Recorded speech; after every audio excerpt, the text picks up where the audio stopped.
যে রমাদান মাস আসার আগেই একটা মানসিক প্রিপারেশন নিতে হবে।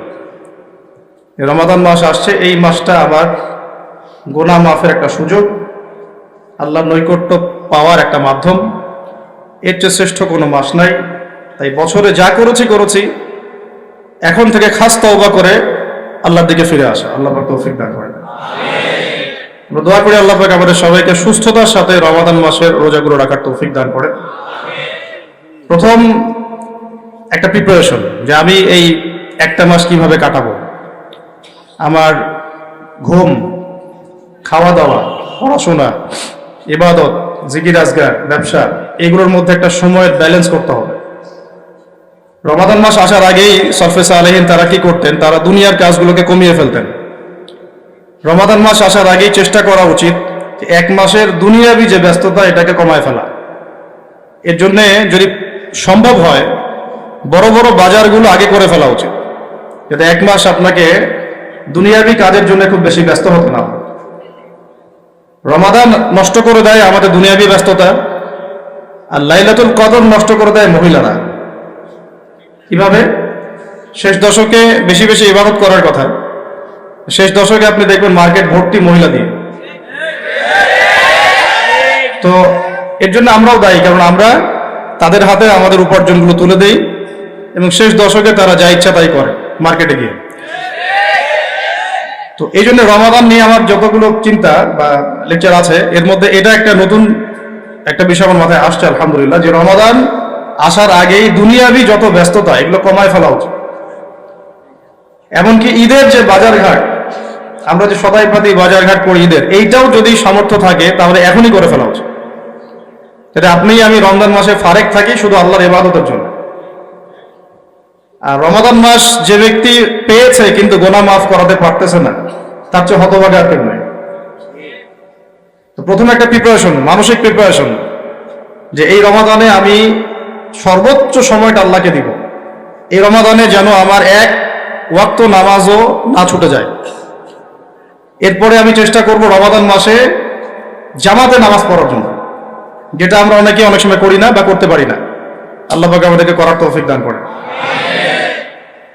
পাখি যেমন সন্ধ্যাবেলা বাসায় ফেরে, ঠিক এইভাবে রমাদান মাসে আমরা আল্লাহর কাছে ফিরবো ইনশাআল্লাহ।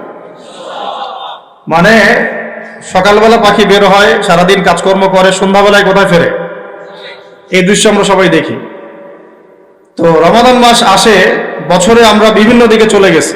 কেউ নামাজ আগে পড়তেন, এখন বেনামাজি হয়ে গেছে। কেউ রমজানে ভালো ছিলেন গত রমজানে, এখন আবার আস্তে আস্তে ইমানের হালত কমে গেছে, আমল কমে গেছে। রমাদান মাসটা আসে যাতে আমরা ওই পাখিদের মতো আবার আল্লাহর কাছে ফিরে আসি। তো এই এক বছর আমরা এদিক ওদিকে চলে গেছি, তো রমাদান মাস এসেছে আল্লাহর কাছে ফিরে আসার সময়। আল্লাহ পাক আমাদেরকে রমাদান মাসটাকে সর্বোচ্চভাবে কাজে লাগানোর তৌফিক দান করে দেন। দ্বিতীয় কথা হচ্ছে, রমাদান মাসের উদ্দেশ্য হচ্ছে তাকওয়া অর্জন করা। আপনারা যদি সূরা বাকারা পড়েন, প্রথম আয়াতটাই লেখা আছে কুতিবা আলাইকুমুস সিয়াম কামা কুতিবা আলাল লাযিনা মিন ক্বাবলিকুম লাআল্লাকুম তাত্তাকুন। লাআল্লাকুম তাত্তাকুন মানে রমাদানের সাওমটা তোমাদের উপর ফরজ করা হয়েছে, ঠিক পূর্ববর্তী উম্মতের উপরেও ফরজ করা হয়েছিল, তোমাদের উপর নতুন নয়, যাতে করে তোমরা তাকওয়া অর্জন করতে পারো বা তাকওয়া অবলম্বন করতে পারো।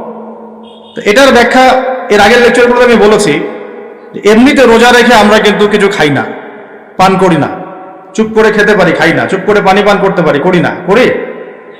করি না কেন? কারণ আমি ফিল করি বা আমরা উপলব্ধি করি যে আল্লাহ পাক আমাকে দেখছেন, কেউ না দেখলেও আল্লাহ আমাকে। এই উপলব্ধিটাই হচ্ছে আপনার আল্লাহ কনসিয়াসনেস বা তাকওয়ার একটা মানদণ্ড, যেটা আমরা হালাল ছেড়ে দিচ্ছি। খাবার হালাল ছিল, ছেড়ে দিলাম। পানীয় হালাল ছিল, ছেড়ে দিলাম। স্ত্রী সহবাস হালাল ছিল, ছেড়ে দিলাম, শুধু আল্লাহর সন্তুষ্টির জন্য, রেজামন্দির জন্য, যে আল্লাহ পাক আমাকে দেখছেন। এটা করা যাবে না, কারণ আমি এখন সায়েম, রোজা আছে। এই যে চেতনাটা, এই চেতনাটা যদি আমাদের জীবনের অন্যান্য ক্ষেত্রগুলোতেও বাস্তবায়ন করা যায়, তাহলেই লাআল্লাকুম তাত্তাকুন এর হক আদায় হবে। ঠিক ওই চেতনা লাগবে আমার শিক্ষাক্ষেত্রে। এমন কোন শিক্ষা আমি অর্জন করতে পারবো না যেটা আল্লাহর বিরোধী, রাসূলের বিরোধী। কোন শরীফ থেকে শরীফও চলবে না এখানে। কথা বোঝা হচ্ছে কি? লাআল্লাকুম তাত্তাকুন এর একটু ব্যাখ্যা বুঝি। কেন খাই না কেন? আল্লাহ দেখছেন। কেন পানি পান করি না?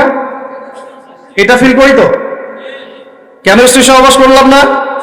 আল্লাহ না করেছেন, রোজা ভেঙে যাবে। 3টা হালাল ছিল না হারাম? হালালই ছেড়ে দিলাম। তাহলে ওই চেতনাটা আমার দরকার। শিক্ষাক্ষেত্রে যখন আমি জ্ঞান অর্জন করব, এমন কোনো জ্ঞান অর্জন করা যাবে না যে জ্ঞান আমাকে আল্লাহ এবং তার রাসূল থেকে দূরে সরাই দিবে। প্রথম যে ওহীটা আসছে জ্ঞান কেন্দ্রিক, ইকরা বিসমি রাব্বিকাল্লাযী খালাক, আমরা শুধু এখান থেকে একটা মেসেজ নেই যে ইকরা মানে আল্লাহ পাক পড়তে বলেছেন। আসলে পুরো আয়াতটাকে বুঝেন। আল্লাহ পাক তার নবীকে বলছেন ইকরা বিসমি রাব্বিকাল্লাযী খালাক, ইকরা আপনি পড়ুন, বিসমি নামে, রব্বিকা আপনার রবের, আল্লাযী খালাক যিনি সৃষ্টি করেছেন। ইকরা বিসমি রাব্বিকাল্লাযী খালাক, পড়ুন আপনার সেই রবের নামে যিনি আপনাকে, আবার বলেন, পড়ুন আপনার সেই রবের নামে যিনি আপনাকে। তাহলে যে জ্ঞান আমাদেরকে আল্লাহর দিকে নিয়ে যায়, স্রষ্টার দিকে নিয়ে যায়, সৃষ্টিকর্তার দিকে নিয়ে যায়, সেটাই হচ্ছে জ্ঞান, ওটাই হলো শিক্ষা। আর যে জ্ঞান আমাকে আল্লাহ থেকে দূরে সরায়, আমাকে এইটা শিখায় যে আমি বাইরে ছেলে ভিতরে মেয়ে মেয়ে লাগে, তাহলে এইগুলো জ্ঞান নয়, এগুলোকে বলা হয় জাহেলিয়াত। কি বলা হয়? যে জ্ঞান আমাকে সুদ খেতে শেখায় এটা জ্ঞান না। যে জ্ঞান আমাকে ধর্ষণে সেঞ্চুরি করতে শেখায় এটা জ্ঞান না। যে জ্ঞান আমাকে বিশ্ববিদ্যালয়ে হকি স্টিক নিয়ে মারামারি করতে শেখায় এটা জ্ঞান না। যে জ্ঞান আমাকে তাগুতের বিধান দ্বারা দেশ চালানোর জ্ঞান শেখায় এটা জ্ঞান না। এগুলোকে বলা হয় এক বাক্যে জাহেলিয়া। কি বলা হয়? এটাই ছিল আবু জেহেলের যুগের সুন্নাত। আবু জেহেলের যুগে এগুলোই চলতো। আবু জেহেলের যুগ মানে হচ্ছে ওই আইয়ামে জাহেলিয়া। আপনারা গালি দেন অনেকেই, এটা বর্বর জাহেলি যুগ ছিল। কিন্তু কেন আমরা জাহেলি যুগ বলি? কারণ ওই যুগেও শিরকের ছড়াছড়ি ছিল, যেটা এই যুগে আছে। ওই যুগেও সুদভিত্তিক অর্থনীতি ছিল, যেটা এখনকার যুগের সুন্নত, ফরজ, সুন্নত না ফরজ, এখনকার যুগের ফরজ সুদভিত্তিক অর্থনীতি, এখনকার অর্থনীতির ফরজ।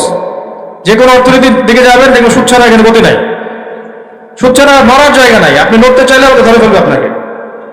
এটা সেই যুগ যে সুদ থেকে আপনি বাঁচতে যাবেন, আপনার গায়েও সুদের ছিটা ফোটা গিয়ে লাগবে।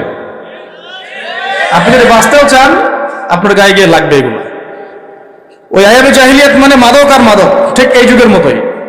আইয়ামে জাহিলিয়াত মানে মেয়েদের মানহানি, অবমাননা, জেনা, ব্যভিচার, পরকিয়া, ধর্ষণ, অশ্লীলতা, বেহায়াপনা, বেপরদামি। এই যুগের এগুলো এই যুগে নাই? আগের চেয়ে বেশি না কম?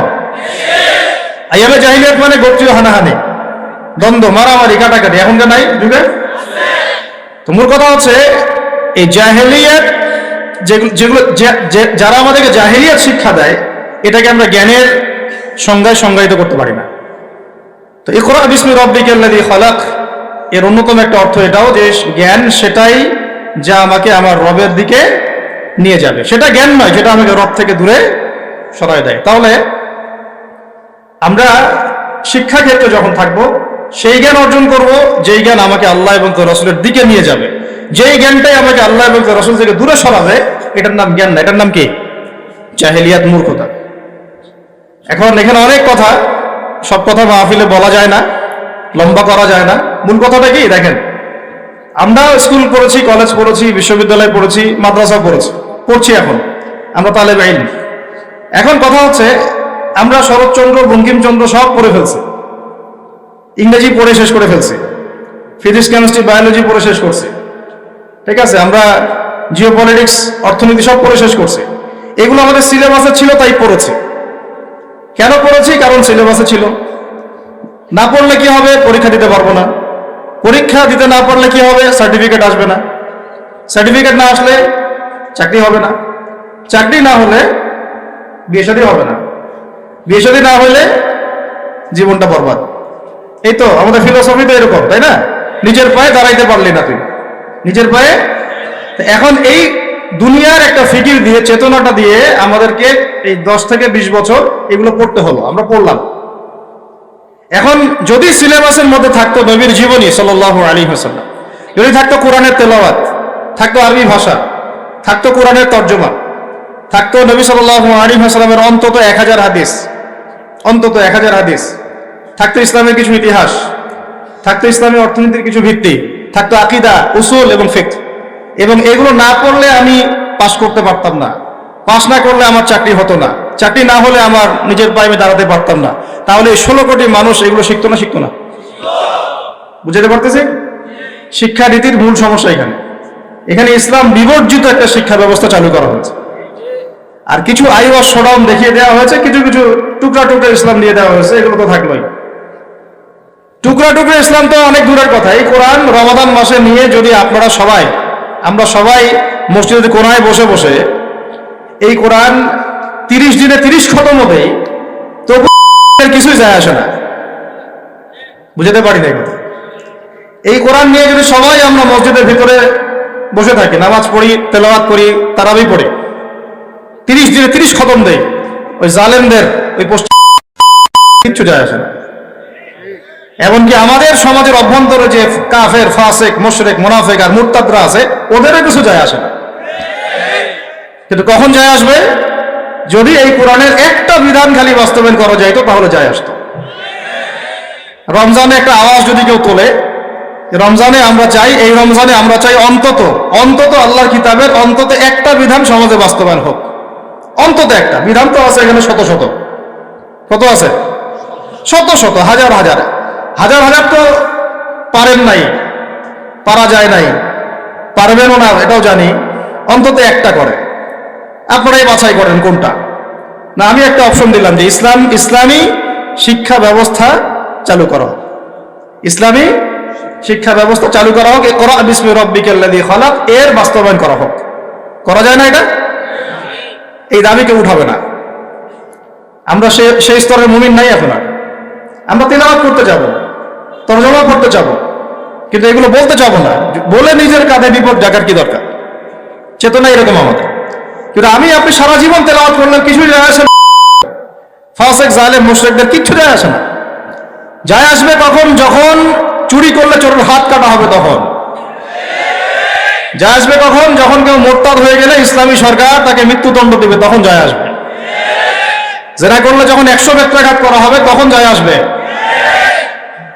যখন বিবাহিত ব্যক্তি ব্যভিচার করলে রজম করা হবে, তখন যায় আসবে।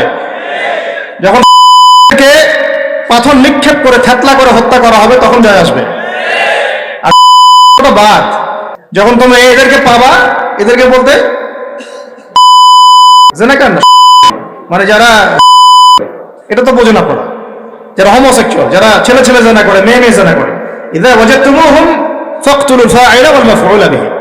হে মুসলিম শাসকরা শোনো, তোমরা যখন এদেরকে পাবা, মুসলমানরা তোমরা যখন এদেরকে পাবা, তাহলে যে করেছে এবং যার সম্মতিতে করা হয়েছে দুটাকে হত্যা করো।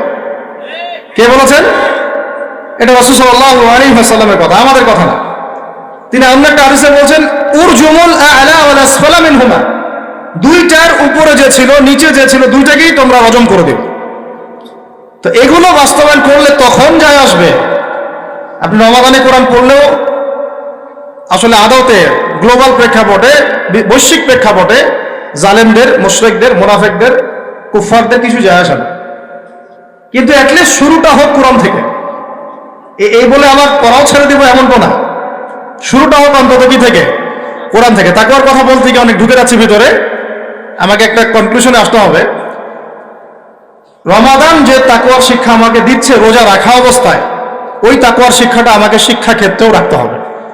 আমাদের বাচ্চাদেরকে, যে বাচ্চাটাকে দেখে মনে পড়লো, আমাদের বাচ্চাদেরকে এমন কোনো শিক্ষায় শিক্ষিত করা যাবে না, একেবারে হারাম করে ফেলতে হবে নিজেদের উপরে, যে এই বাচ্চারা যদি বড় হয়ে বলে বাবা আমি তো ছেলে না, আমার মনটা মেয়ে মেয়ে করে। কি ভয়ঙ্কর একটা সমাজ সামনে আসতে যাচ্ছে, আপনারা কি কল্পনা করতে পারতেছেন? এটা জাস্ট একটা টোকা দিয়ে দেখলো মুমিনদের ইমানের কি অবস্থা। আকাঙ্ক্ষা কি, এজেন্ডাটা কি? এজেন্ডাটা হচ্ছে বাংলাদেশের মতো কান্ট্রিগুলোতে সরকারিভাবে বৈধ করে ফেলা।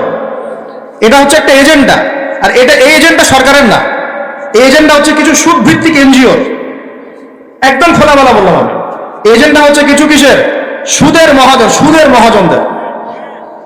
এই কিতাবে আল্লাহ রাব্বুল আলামিন বলেছেন, যে ব্যক্তি সুদ খায় আর যে সুদ ছাড়ে না, সে যেন আল্লাহ এবং তার রাসূলের সাথে যুদ্ধ করছে। নাউযুবিল্লাহ।